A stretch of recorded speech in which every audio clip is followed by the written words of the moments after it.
不止老丈人被采购商刁难，老婆出手帮忙却被他怒扇巴掌。丈母娘得知消息，一哭二闹三上吊，非让老丈人去给老婆道歉。老丈人抹不开脸面，叫大哥去。结果大哥来到公司后，却在别人的口中得知了一直被自己认为是废物的妹夫，竟早已是个亿万富豪的真相。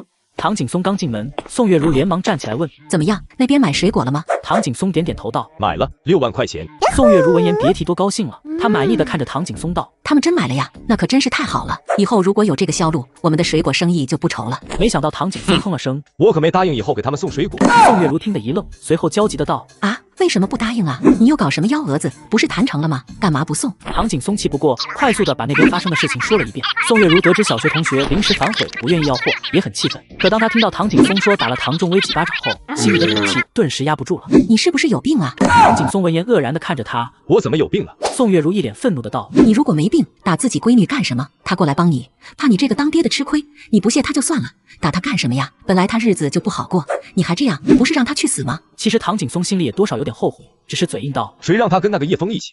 宋月如气得忍不住在唐景松身上捶打了几下，眼眶发红的道：“他跟谁一起？和你打他有关系吗？他再蠢，那也是我们生养的亲闺女，你也不想想，他都过成那样了，还被你这样对待，心里会难受成什么样？要是我，都忍不住想干脆死掉算了。”我不也是一时情急，没控制住手吗？你又不是不知道我这脾气。宋月如气得直推他道：“你脾气大，你骄傲，我不管，你现在立刻去给微微道歉，不然就别回来了。”此话一出，唐景松苦不堪言，让他这个当爹的去给女儿道歉，那多丢人啊！再说叶枫还在呢，让那个兔崽子看自己的笑话，想都别想。我不去，也太丢人了。此时宋月如直踹他：“现在知道丢人了，你觉得丢人？可你女儿呢？当着那么多人的面，你打她，她丢不丢人？你怎么就忍心的？”唐景松心里越发后悔，知道自己今天多少有点过分了，只能骂道：“都怪那个叶枫，真不是个玩意，要不是他，我怎么会？”宋月如没有搭理他，自顾自的在那哭：“我可怜的女儿啊，怎么这么命苦啊？”算了，无论如何都是自己的骨肉，我也不忍心让唐明海去吧，反正他们兄妹两人关系好。唐景松越想越觉得这是靠谱，当即就拿起电话将这事跟唐明海说了一遍。唐明海听到这些，脸都黑了：“我不去，公司的事情忙得不可开交，哪有那闲工夫？”唐景松闻言沉声呵斥道：“你公司的事重要，还是你小妹重要？别忘了你是他大哥，你不去，难道让我们两个去卖老脸？你打的他，我去道歉算什么？一点诚意也没有。再说了，我看叶枫就烦。我不管那么多，反正你去也得去，不去也得去，不然的话，我就当没你这个儿子。”唐景松说罢，直接挂断了电话。唐明海见状气得不行，这不是霸王硬上弓吗？等他第二天去上班时，却被老板喊到了办公室。小唐啊，我看设计也做得差不多了，你亲自跑一趟，去找葛总，把设计图给他看看，顺便请葛总和你那个妹夫吃顿饭，不管花多少钱，公司都给你报销，事后再给你发笔奖金。唐明海闻言脸都是绿的，找叶枫一起吃饭，他真怕吃饭时会忍不住给叶枫来2拳。老板也看出了他的不快，怎么有什么问题吗？唐明海回过神来，连忙摇头：“没有什么问题，只是我和那个妹夫其实不是很熟。”哎呀，都是一家人，有什么熟不熟的？再说了，之前不熟，才更要一起吃饭加深感情了。去吧，别耽误了。你也知道，这次的设计可不是几百万那么简单，最少也是千万级别。唐明海耷拉着脑袋离开了办公室。父母的话他可以不听，可以拖，但老板的话怎么能不听？人家可是给你发工资呢。此时另一边的叶枫也受邀来到了万顺地产公司。坐下吧，都不是生人，不必那么客套。打完招呼，叶枫才开始讲述自己对工程项目的见解。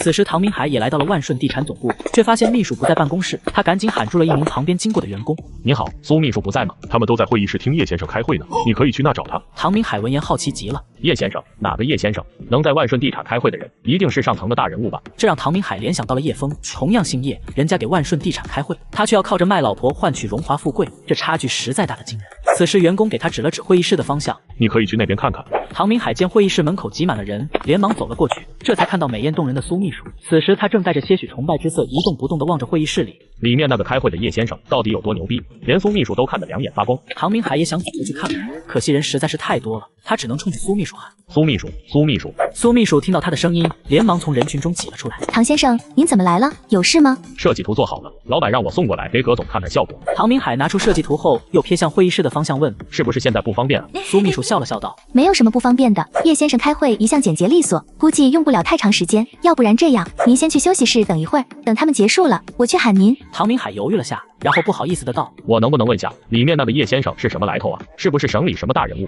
苏秘书听得一怔，随后哑然失笑道：“你想哪去了？叶先生当然就是你妹夫啊，还能是谁？”唐明海一听就愣住了，自己的妹夫全是叶枫。他愕然的看着苏秘书道：“不是说叶先生给你们开会吗？叶枫他凭……”唐明海是想说叶枫凭什么给你们开会啊？他算个屁，但话到嘴边又给咽下去了。苏秘书似乎看出了什么名堂道，今天4大公司齐聚，开会的目的主要是为了向叶先生汇报工程进度以及问题整改的结果。可能叶先生没跟您说，北区的项目他才是真正的负责人，连规划都是他亲手做的。我只有这样的人才有资格给4大公司所有的高管开会。这些事实让唐明海听得脑袋都懵了，因为如此重要的项目居然是叶枫规划的，还由他来负责。苏秘书也看出他有点不信，便道：我看你也挺好奇的，要不然去看看吧。叶先生正在讲一些重要的东西呢。说着，他便拉着唐明海的胳膊往门口去。唐明海内心有些抗拒的，因为他是真的害怕看到了苏秘书说的那一幕。倘若这个妹夫真像苏秘书说的这么牛逼，那他又为什么要把小妹卖给葛清泉呢？根本没必要啊，除非是我误会了。唐明海想到这个可能的时候，人已经被拉到了门口。只见叶枫果然坐在会议桌最核心的位置，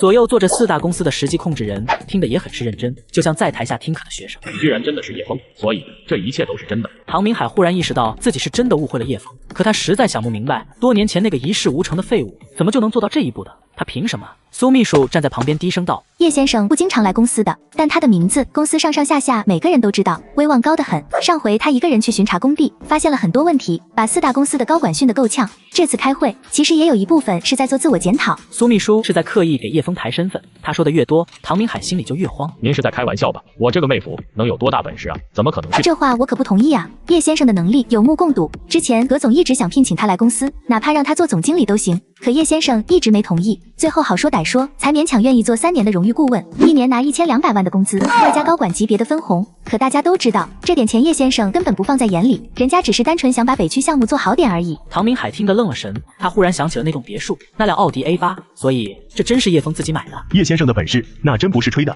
就拿最近的期货投资来说，人家从葛总这拿走20亿，结果还回来将近150亿，仅1、2周的时间翻了5、6倍，简直牛逼死了。我听葛总说了，他做一辈子生意，还不如人家叶先生几天时间赚得多，人比人气死人。所以别说1年1200万了，就算1年给10个亿，咱们公司都是赚的。众人七嘴八舌，兴奋地讨论起来。可唐明海听着，人都要傻了。再想想老妈去人家家里掀过桌子，老爸昨天刚把唐仲威打了，就连自己也曾对他恶语相向。唐明海忽然感觉头晕目眩，两眼发黑，竟然直接倒在地上。苏秘书吓了一跳，连忙蹲下来喊着：唐先生，您怎么了？救护车，快打电话喊救护车。